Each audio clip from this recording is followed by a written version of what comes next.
Hello, everyone, and welcome. We are diving into a very important topic that I feel is necessary as part of the spiritual path, and it is about grounding our spirituality. So I find that many of us who are more connected to the unseen realms. We are dreamers, we're visionaries, we are tapped into a world that most people don't have access to right now. And it's easy to kind of stay in that space. But what is Source Spirit asking of us is to be the bridge. And in order to be the bridge, is to bring the unseen into the seen, right? And so we are creators of our own reality.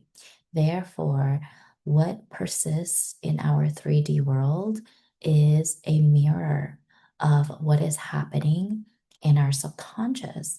And I want you to understand that it's not to shame, blame, or victimize if you are in that space where perhaps you are more in the etheric, but not as present in the 3D, doing the practical matters that sustain you.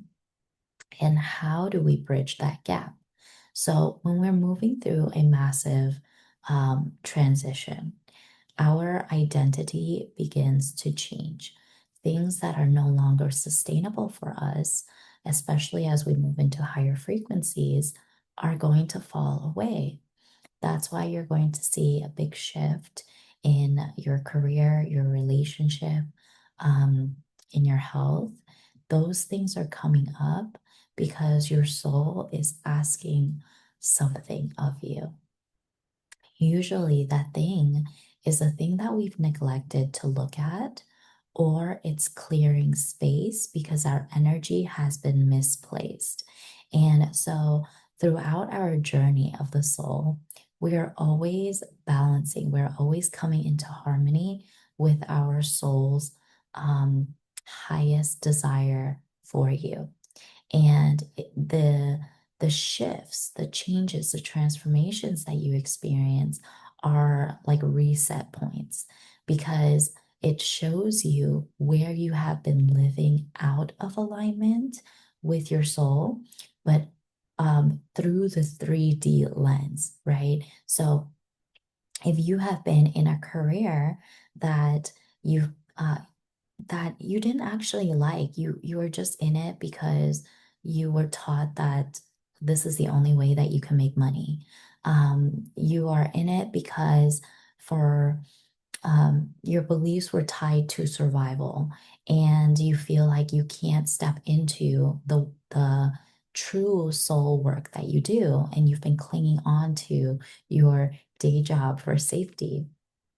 Um, your relationships, maybe with your clients, you are overgiving, or you are too uh, focused on like finding yourself in other people and not giving to yourself and not um, supporting or connecting with your own heart, not seeing your own value. So anything that is inauthentic will start to fall away. And the same with health. Health is a little bit interesting because I've noticed health tied to spirituality is more than just physical.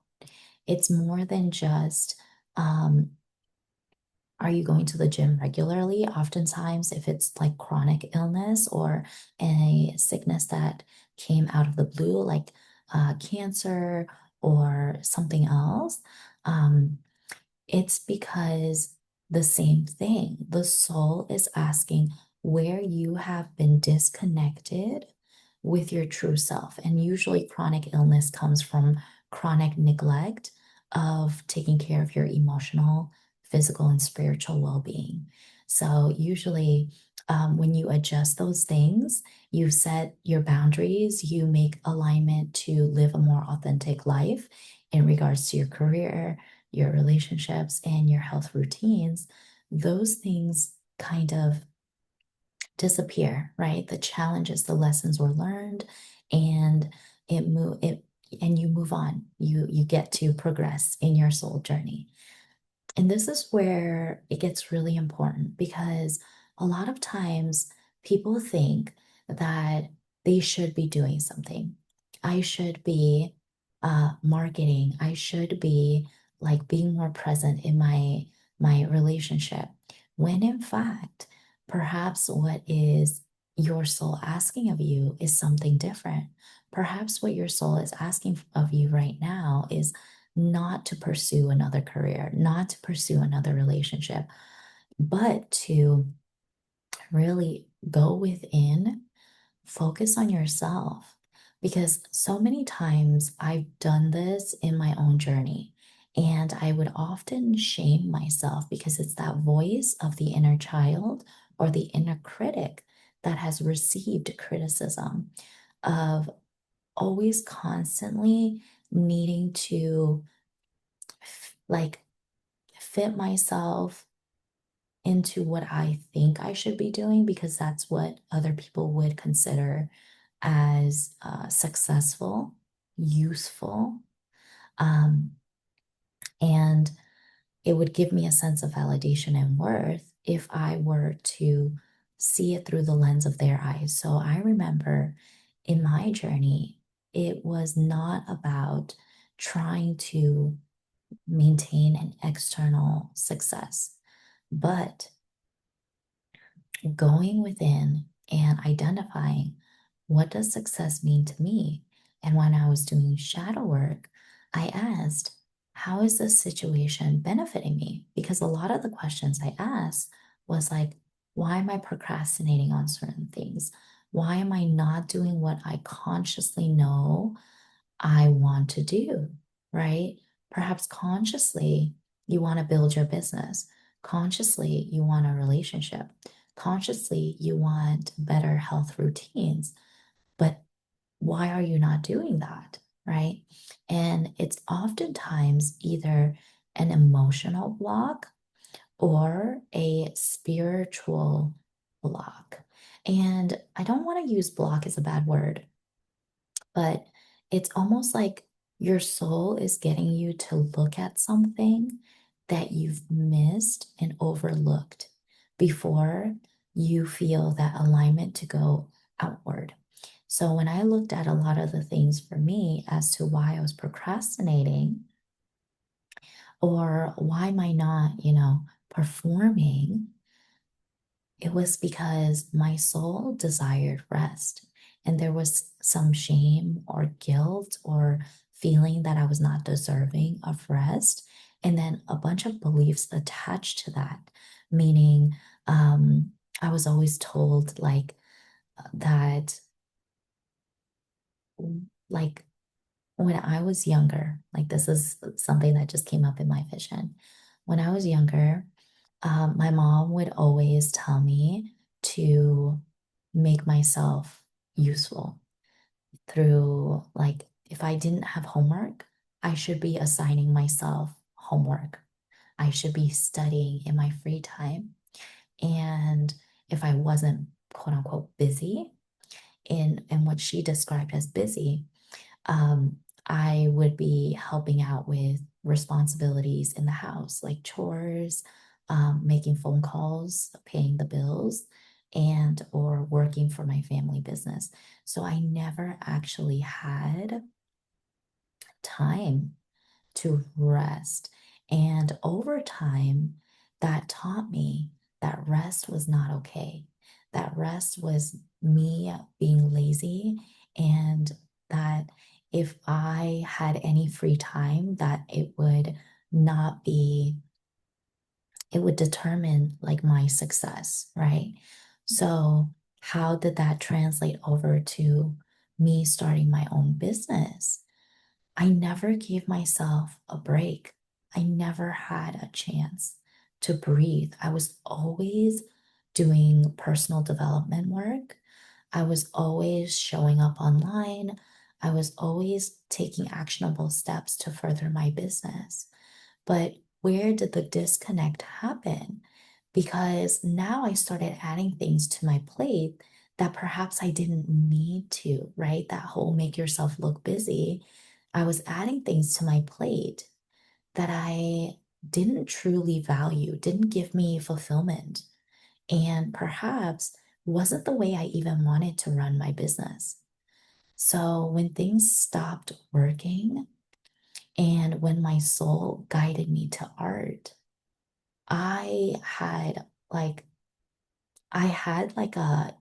I call it like an ego death or an identity crisis because the identity I had with the things, with the day-to-day things that I was doing was conditioned from a certain belief, right? And when your soul is asking for authenticity, all of a sudden, all of those things no longer worked for me. I didn't want to show up the way that I was showing up. And I couldn't understand why I didn't want to show up, right? Because I was taught in order to be successful, you had to show up every day. And finding myself in programs that reinforced structure and consistency, reinforced um, the logical 3D aspects, but didn't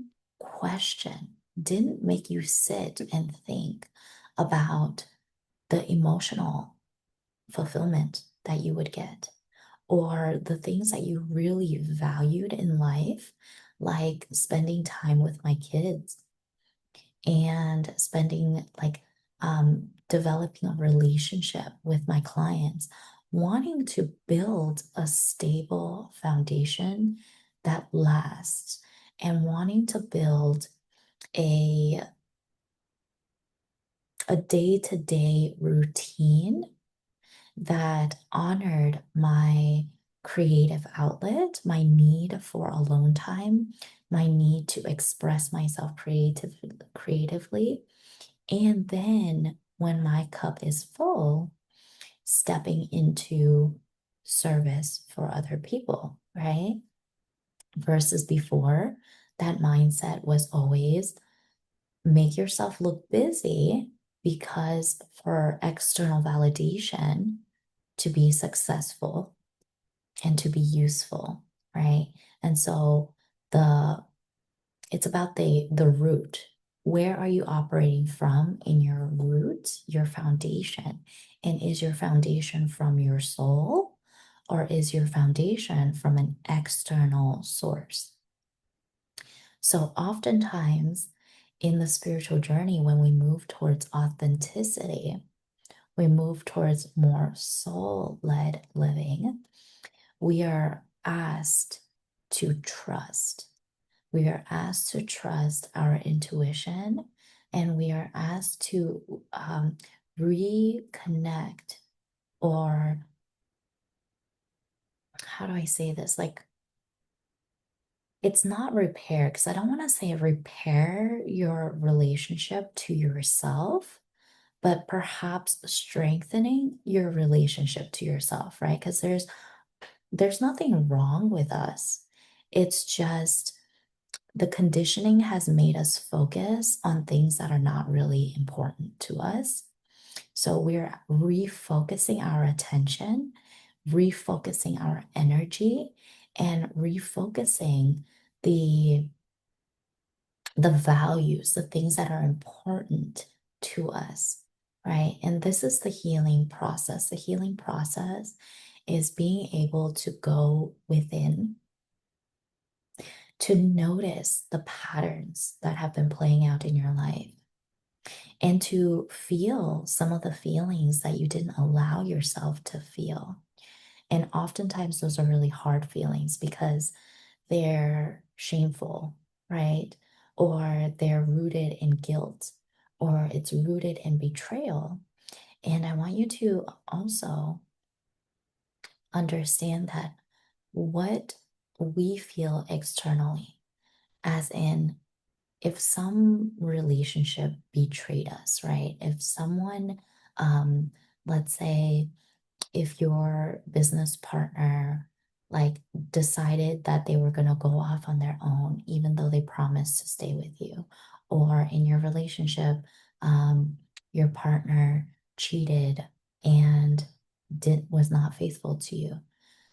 That sense of betrayal often triggers a more primal sense of betrayal in your childhood. And that betrayal is usually, or betrayal, abandonment, those are all very common themes of where our parents have abandoned us. However, right, we tend to place the blame on our family. And from a child's perspective, that is valid. Like how you feel is valid. But as an adult, how do we take responsibility for that?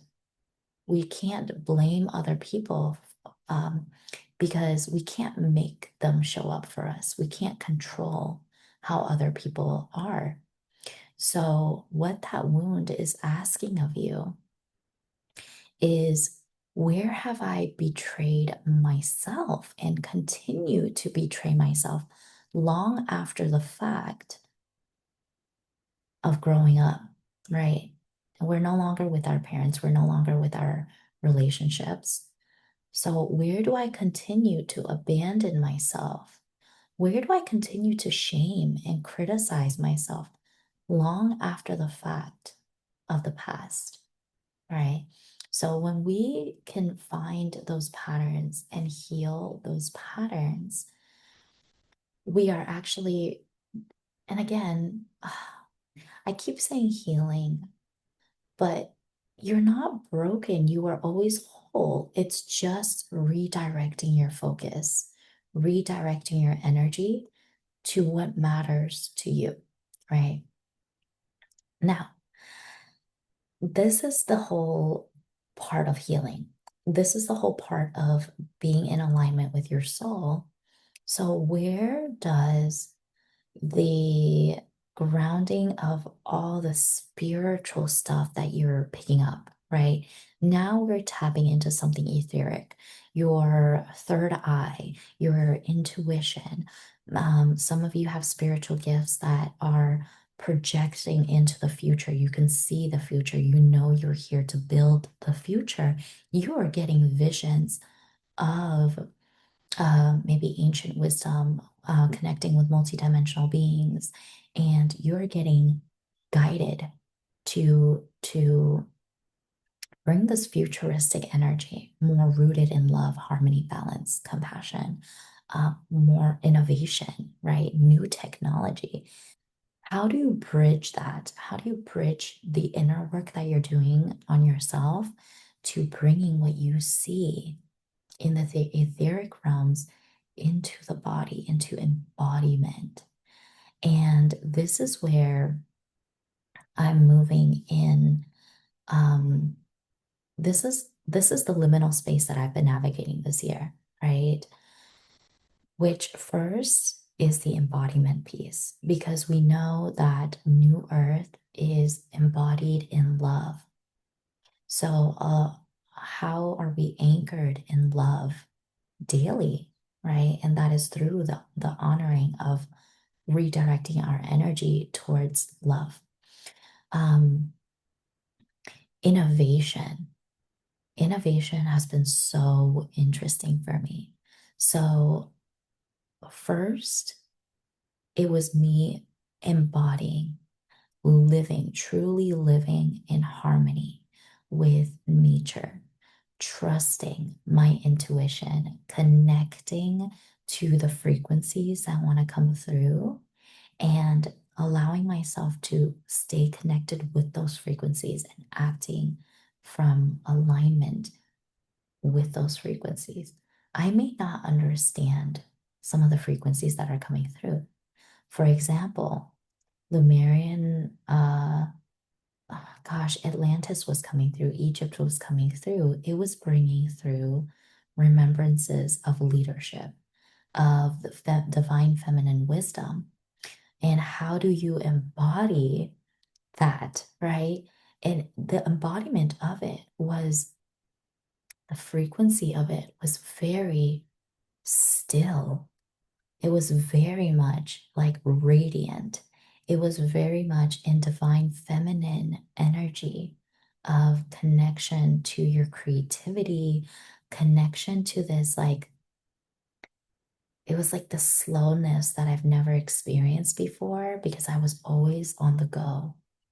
I was always trying to expand and push through doing. But this expansion was different. It was expansion emotionally, and it was expansion soulfully, connecting to my inner world, expanding my inner world, shining a light on my inner world. And that balanced a lot of what I was doing.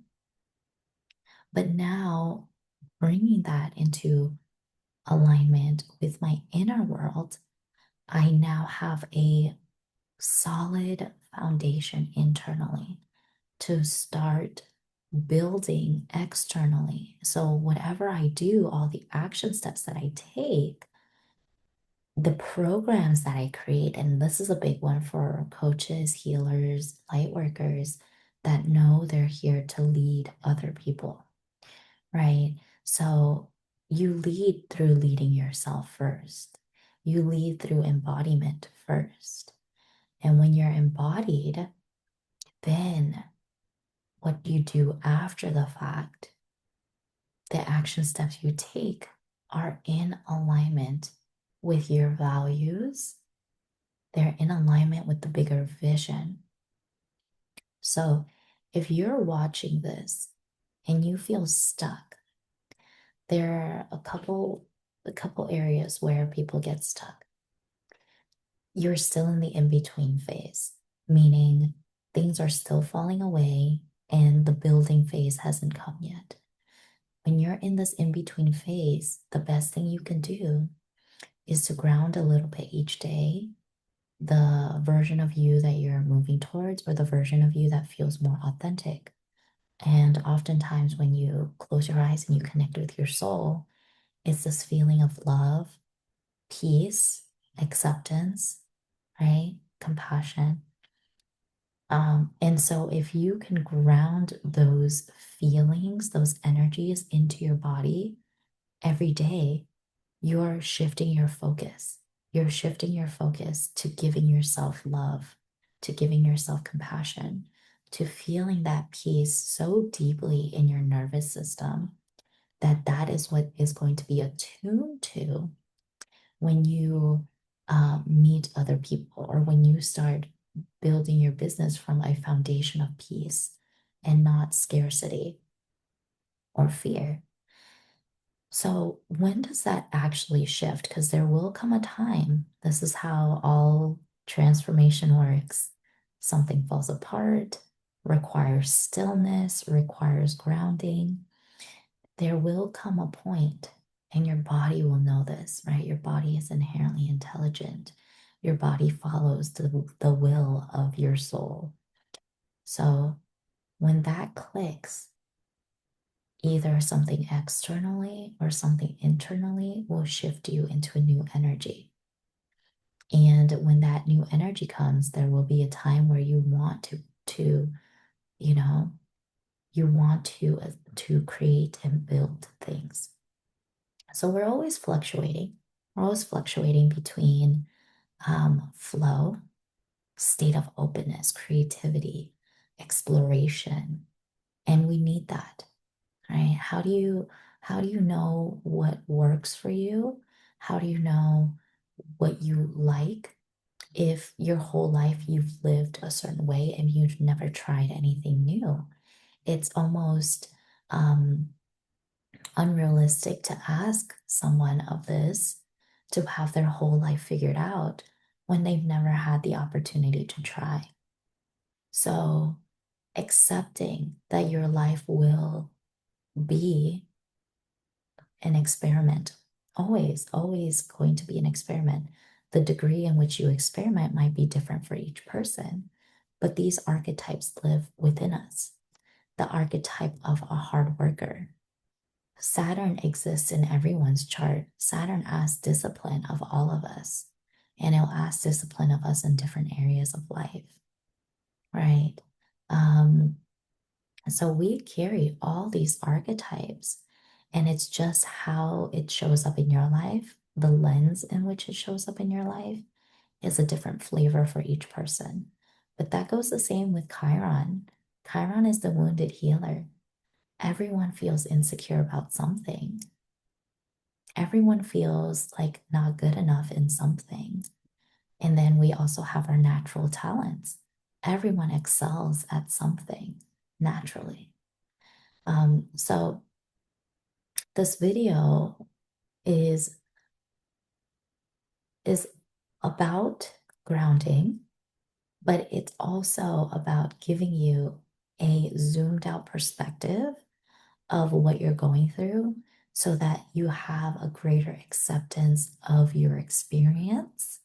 And instead of resisting what is happening in your life, accepting where you are in the journey, honoring what your soul is trying to teach you in this very moment, and being grateful because this very moment that you're going through is going to be one of the steps that add up to incremental change in your life.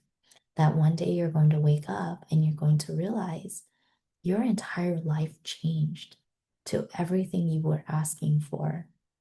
But it was because you took little incremental steps every single day that helped get you there, right? So I want to leave the video right here. If this resonates with you, please like, comment, and subscribe. It helps me know who's in my audience listening and who enjoys my content. And I'll also place in the description box different ways in which you can connect with me or work with me. I'd love to see you in my email community as well. I share a lot more personal stories there. But yes, I look forward to connecting with you in our next video.